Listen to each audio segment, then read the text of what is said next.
Die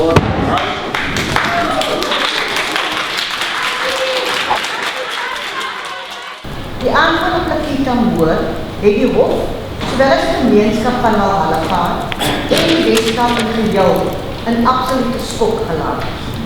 Die het dan 98 keer met 'n mes gesteek en op 'n vernederende wyse nakend op 'n oop stuk veld gelaat en haar sodoende nie eers die nodige respek in haar dood betoon. Sy liggaamstaal by my was sy soos een wat swaar gestrap kan word. Of soos een wat regtig bekommerd is oor sy straf wat hy gaan kry. Op aanklag 15, op die moord van Lakita Moore op 11 September 2016, word die gevonnis tot lewenslang gevangenisstraf.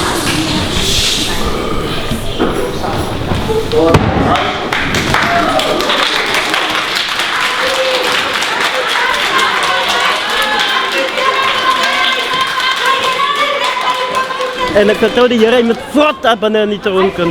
Want wat die moorddaden wat hij gedaan heeft, ik heel elke antwoord met kind.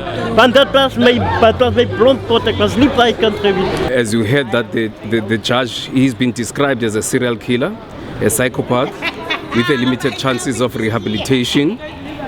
The crimes he committed were very, very, very gruesome. Yo, give him life for every life he took.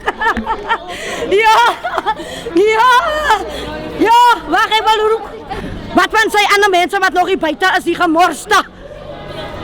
Maar Allah kan ook kom.